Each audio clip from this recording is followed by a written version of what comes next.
Netherlands. By Gurubsar Lankar Ida. The Netherlands was once the proud giant of global trade. In the 17th and 18th centuries, the Republic of the Seven United Netherlands stood at the pinnacle of economic power. Its cities thrived with commerce and wealth. Ships of the Dutch East India Company, founded in 1602, sailed the world's oceans to bring pepper, nutmeg, silk, and tea to Amsterdam. It was an era in which the Netherlands imposed its own laws and regulations across Asia, where other nations looked to it for loans, and where the sheen of prosperity was visible everywhere. Yet behind this splendor lay a harsh reality. The Dutch West India Company transported hundreds of thousands of Africans in chains to the New World, forced into slavery on plantations in Suriname, Brazil, and the Caribbean. The wealth generated from sugar, coffee, and tobacco contributed directly to Dutch prosperity. By around 1770, more than 5% of the Dutch GDP depended on slavery-related trade. In Holland itself, this figure sometimes exceeded 10%. It was a wealth built on human suffering, yet it also brought unprecedented power and influence. Amsterdam transformed into the financial heart of Europe, a city where capital concentrated on an unparalleled scale, and gold reserves not only stabilized the economy, but reinforced it. Loans to other states were not merely common, they were almost taken for granted. The Netherlands positioned itself as a linchpin in international trade and politics. This economic supremacy laid the foundation for a global influence that would resonate for generations, shaping culture, diplomacy, and geopolitical strategy alike. Yet the era of the VOC came to an end. By the late 18th century, trade in Asia came under pressure from wars and increasing competition, weakening the Netherlands' position. In 1798, the VOC was formally dissolved. Slavery, long the driving force behind the economy, was formally abolished in 1863. True freedom for those enslaved, however, came only 10 years later, in 1873, nearly 3 centuries after the country had systematically profited from their labor and suffering. For society, this marked the end of an era. The golden days of the Republic, when wealth and power seemed inseparable, appeared gone forever. The process of emancipation demonstrated that political decisions alone were insufficient. True freedom requires time, structural change, and societal acknowledgement of centuries of injustice. This period not only marks a historical turning point, but also exposes the deep scars that colonial economics and slavery left on generations to follow. Today, the Netherlands seems to shine once more, but the brilliance is deceptive. Its economy no longer ranks among Europe's largest, nor does the country play a leading role in trade and services. Beneath the surface of apparent success lie enormous debts, rising public burdens, and structural challenges that threaten the future. An aging population, stagnating productivity, and soaring costs for healthcare and pensions weigh heavily on the nation's foundations. It is a fragile balance, wealth that glimmers on the surface, while society struggles to maintain the very underpinnings of its prosperity. The Netherlands can no longer be considered the undisputed richest nation. The country that once lent to other states and held gold reserves surpassing many of its neighbors now struggles with deeply rooted internal vulnerabilities. Policy falls short, social spending, migration management, and international obligations are not balanced with the real needs of its own people. While the elite fixates on prestige and moral politics, the foundation of society is slowly, inexorably undermined. This vulnerability is by no means a future concern. It is already visible in rising income inequality, immense pressure on healthcare and pensions, and political divisions that block effective decision-making. The people are squeezed by a tax system and a government that confuses greed with progress. As the rich grow poorer and the poor even more so, the Netherlands clings to an illusion of power and wealth, while structural challenges only multiply. The lesson is unmistakable. A nation can be truly prosperous only when wealth, policy, and societal resilience are in balance. Without this equilibrium, the luster of the past risks fading, and the country faces the harsh consequences of years of delay and misplaced priorities. Modern challenges continue to mount. Aging takes its toll. The workforce barely grows. Productivity stagnates. Asylum and migration policies strain social systems more than they contribute. The Netherlands remains rich in absolute terms, yet relatively vulnerable. The old glory of the Golden Age, the wealth derived from colonial trade and slavery, has not evolved into a future-proof economy. The Netherlands continues to glimmer on the surface through meddling, provision of auxiliary services, and arms supplies to other belligerent, self-righteous nations. Yet the era of unquestioned dominance is over. The country has been downgraded from a global player to a mere runner, dragged into conflicts that undermine its power and reputation, while its own structural problems remain unaddressed. The treasures of old are scarcely present. Gold reserves have dwindled, financial networks are no longer formidable, and historical power proves fragile. The clock is ticking.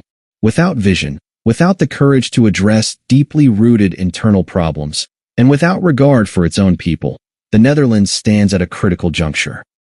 The question is no longer how rich the country once was, but whether it can preserve the limited wealth that remains.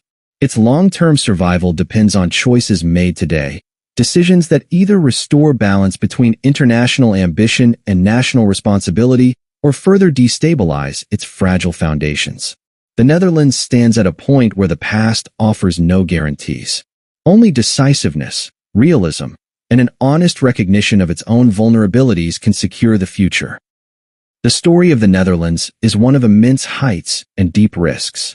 A nation that once commanded the world's oceans, amassed wealth through trade and colonial power, and exerted influence that spanned generations.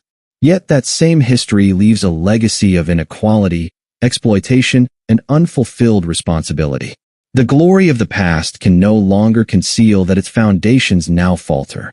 Outdated structures, widening social gaps, and the growing divide between international ambition and the needs of its population render the country vulnerable. The Netherlands is forced to choose, continue on autopilot and accept gradual decline, or take a course of courage and reassessment. It is no longer about prestige or memories of past success.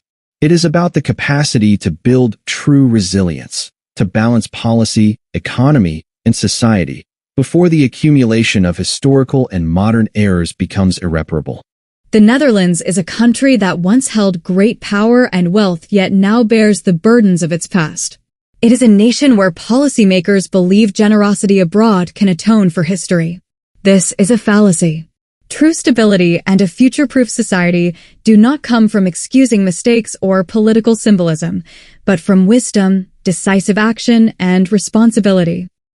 The Moormen are slowly filling the land.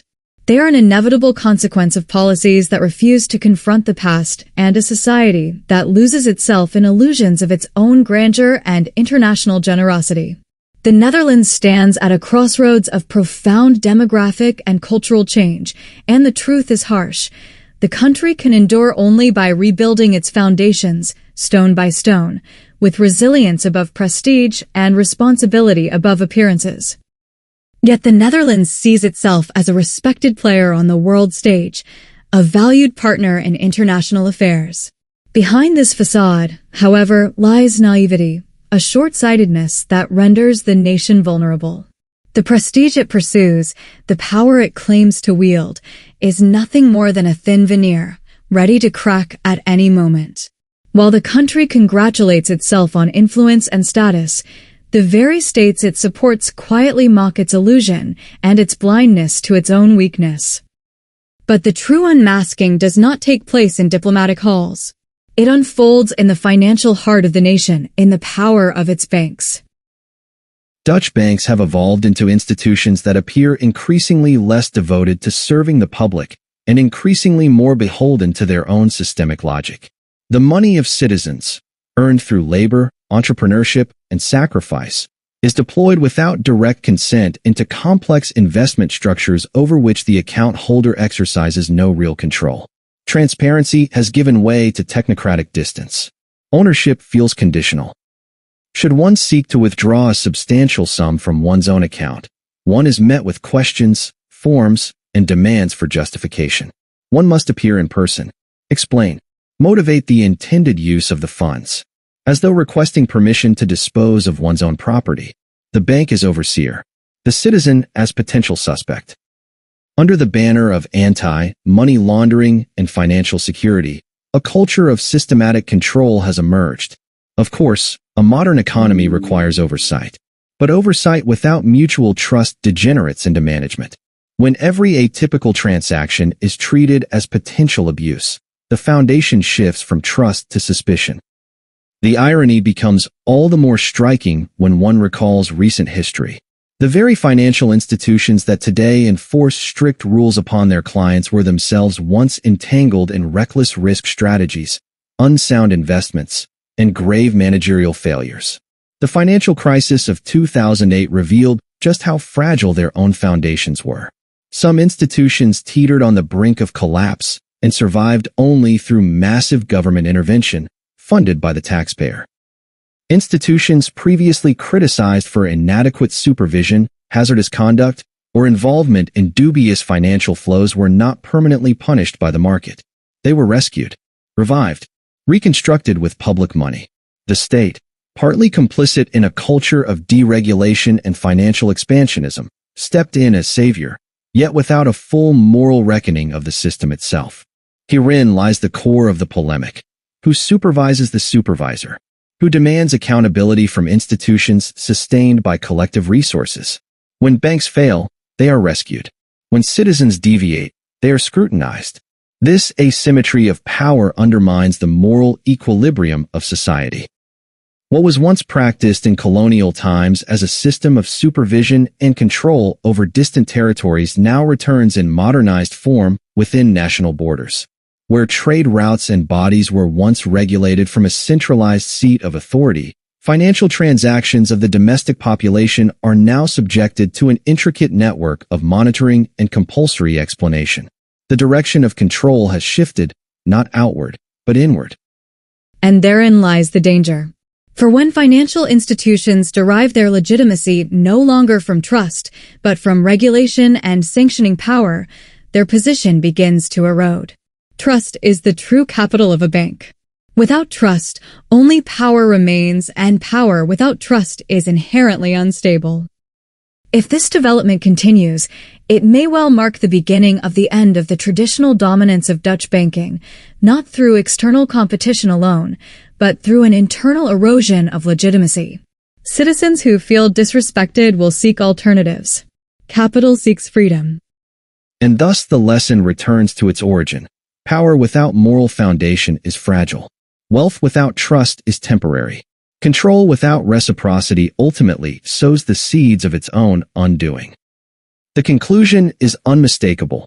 Power and wealth mean nothing without solid foundations. And in the Netherlands today, those foundations are in urgent short supply. Thank you for listening.